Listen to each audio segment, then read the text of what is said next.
A principios de este mes, la compañía de encuestas Meganalysis realizó una encuesta a la población venezolana.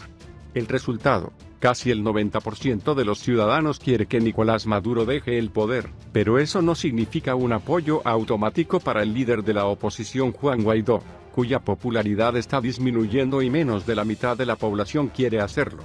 Y más, la investigación muestra que los venezolanos no despreciaban la intervención militar extranjera. Casi 4 meses después del juramento de Juan Guaidó al frente de Venezuela, el joven líder y el frente opositor de la oposición se encuentran en una coyuntura crítica, cuyo elemento principal es la decepción del ciudadano por la violación de sus derechos. Mayor promesa: el presidente Nicolás Maduro del poder. Guaidó planteó la esperanza de que el cambio político en Venezuela se produzca pronto, e incluso algunos líderes de la oposición han declarado en diferentes etapas de la confrontación de los últimos meses que Maduro caería en pocas horas. Pero pasaron días y semanas sin que esto sucediera, y los intentos infructuosos de la oposición y los Estados Unidos para crear una ruptura de las Fuerzas Armadas Nacionales Bolivarianas FARC en favor de Guaidó finalmente erosionaron la coalición. La política que lucha por la defensa de la regla de Chávez. Maduro también se ve debilitado por su capacidad limitada para enfrentar la profunda crisis económica, política y social en Venezuela, y porque sabe que el chavismo es una fuerza política que lo trasciende y que cada día está más motivado para hacerlo sin él. Pero es un hecho que Maduro todavía está en el poder y ha mostrado a la oposición y a los Estados Unidos que subestiman su capacidad para resistir. El investigador Ronald Rodríguez, del Observatorio Venezolano de la Universidad del Rosario en Colombia, dijo que el tiempo había favorecido al presidente Chávez y contra la oposición, y que, en este escenario, la prolongación de la crisis terminó produciendo gran frustración entre los amplios sectores de ciudadanos que desean un cambio político en el país. Según una encuesta realizada por Meganalysis entre el jueves 2 y el sábado 4, el 89.8% de los venezolanos quieren que Maduro deje el poder ahora. Pero esta misma encuesta también indica que el apoyo a Guaidó ha disminuido desde febrero. 10 días después de su proclamación a la presidencia, el líder de la oposición fue reconocido en un 84,6%. 3 meses después, la tasa de reconocimiento es de solo 49,8%, lo que significa que ha perdido 34,8 puntos porcentuales durante este periodo. Para Rodríguez, profesor de Ciencias Políticas en la Universidad de los Andes, esto es el resultado de la violación de la promesa de que Maduro dejaría el poder en el corto plazo y el desencanto de los venezolanos con la debacle de sus condiciones de vida. Según el Centro de Documentación y Análisis para Trabajadores, el salario mínimo, equivalente a $12 por mes, es apenas suficiente para comprar una décima parte de la canasta básica. Y a partir de marzo, la crisis en los servicios públicos empeoró, como el suministro de electricidad y agua, que se suspenden por horas e incluso días. Esta situación no solo presiona a Maduro, sino también a los líderes de la oposición, porque defendió la idea de una salida rápida de la crisis y ya no sabe cómo manejar esta situación, dijo Rodríguez. Los platos rotos. En los últimos meses, la evolución de la crisis venezolana ha estado marcada por 2 momentos decisivos. El primero, 23 de febrero, fecha en que Guaidó, Estados Unidos y el Grupo de Lima, con Colombia y Brasil en primer plano, comprometidos con el FARC, están a favor de Guaidó, y en la entrada de ayuda humanitaria a Venezuela. No sucedió. El ejército cortó filas con el presidente Chávez y bloqueó la entrada de la ayuda. El segundo momento clave fue la convocatoria a la insurrección militar lanzada por Guaidó el 30 de abril. 100 soldados respondieron a la llamada. Estaba claro que los líderes de la oposición y los agentes de Washington se habían puesto en contacto con los funcionarios superiores de la FARC, pero se habían abstenido. En el último minuto, para liberar el levantamiento, Maduro despidió al director del Servicio Nacional de Inteligencia Bolivariano SEBIN, el general Christopher Figuera, quien supuestamente participó en el levantamiento fallido, así como al jefe de la Policía Nacional, el general Carlos Pérez Ampueda. Según un soldado venezolano exiliado en Colombia, el presidente se quedó con más dudas que nunca sobre la lealtad del alto mando militar. Por otro lado, logró evitar su retirada del poder y una vez más demostró la incapacidad de la oposición y los halcones de la Casa Blanca, como el asesor de Seguridad Nacional John Bolton, para crear una división importante en el BAM. Según el científico social Carlos Blanco, la presunta entrada de ayuda humanitaria el 23 de febrero y el fallido levantamiento militar del 30 de abril son dos fiascos que dejan a la opinión pública cada vez menos segura con nuevos enfoques. Oposición, y el problema no es solo en Venezuela. También en Washington, que hasta ahora ha sido el principal aliado externo de la coalición de oposición liderada por Guaidó. Los acontecimientos del 30 de abril están consternados y el presidente Donald Trump pregunta quién es el responsable de los platos rotos.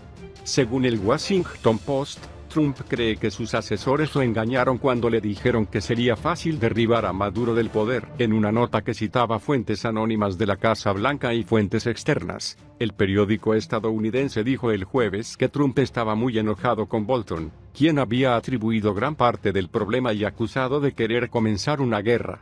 Trump incluso se queja de que Bolton tiene una postura intervencionista que va en contra de su opinión de que Estados Unidos no debería tener problemas en el extranjero, dijo el periódico en una nota. Trump, frustrado, pregunta por la estrategia contra Venezuela. Según el Washington Post, el presidente de Estados Unidos cree que sus asesores han subestimado a Maduro, que hoy parece ser un tipo duro, mientras que comenzó a dudar de la capacidad de Guaidó para presionar por un cambio de régimen en Venezuela. Durante las reuniones en la oficina oval y las conversaciones telefónicas con los asesores, el presidente expresó dudas sobre el apoyo importante que su administración le había dado a Guaidó, y aunque Trump ama al líder carismático, también dijo que no sabía si estaba listo para asumir el control y no sabía qué sabían sus asesores sobre él, dijo el periódico. Radicalización de los partidos.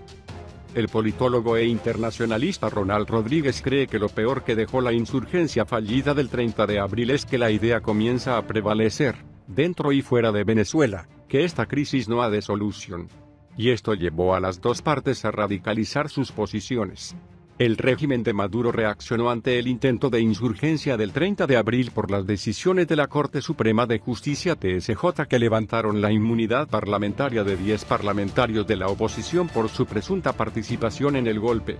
El miércoles 8, los agentes de SEBIN arrestaron al primer vicepresidente de la Asamblea Nacional, Edgar Zambrano, y Guaidó advirtió sobre la posibilidad de ser arrestado, lo que constituiría un golpe por parte del chavismo.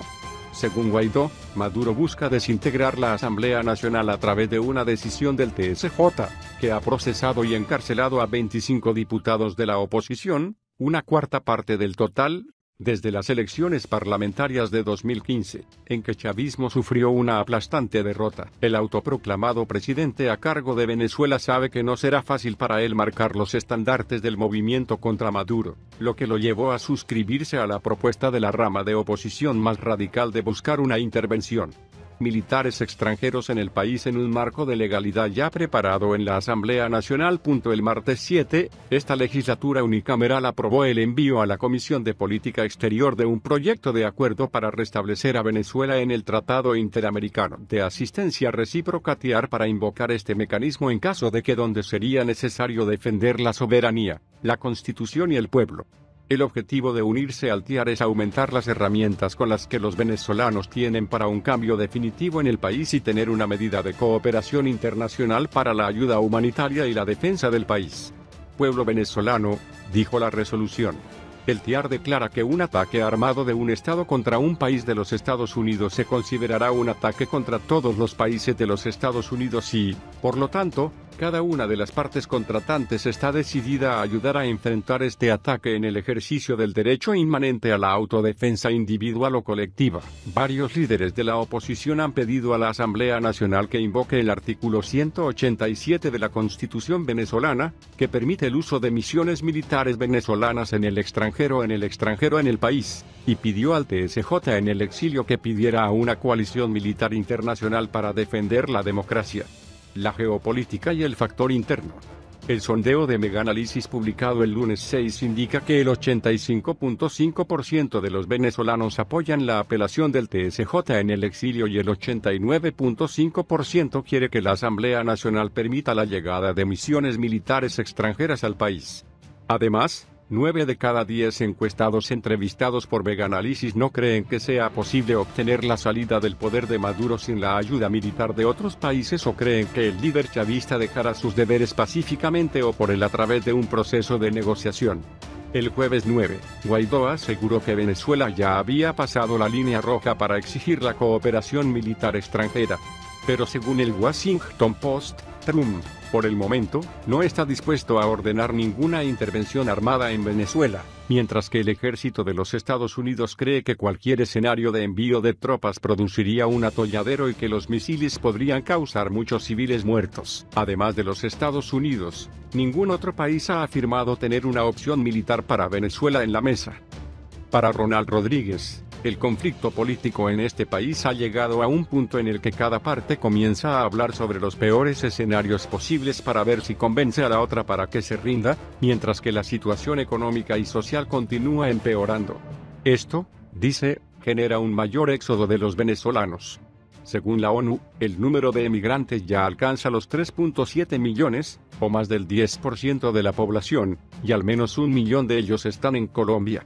El director del Centro de Estudios Políticos y Gobierno de la Universidad Católica Andrés Bello, Benigno Alarcón, señala que en Venezuela el factor geopolítico tiene un peso específico debido al papel que desempeñó Estados Unidos, que apoya a Guaidó, y Rusia, y China, que apoya firmemente a Maduro. Pero los factores que siempre tienen más peso, dice el académico, son los internos. El muro de Berlín cayó cuando la situación en Alemania Oriental estaba lista para caer. Lo que marca la diferencia es el nivel de presión interna y la madurez de una sociedad para luchar por condiciones democráticas y elecciones libres. Según Alarcón, sería de poca utilidad para Rusia dejar de proporcionar apoyo técnico y logístico a Maduro si no sucede nada en Venezuela. El profesor universitario cree que si hubiera una escalada del conflicto político y que ocurrieran eventos como la posible detención de Guaidó, los ciudadanos reaccionarían y eso complicaría la situación.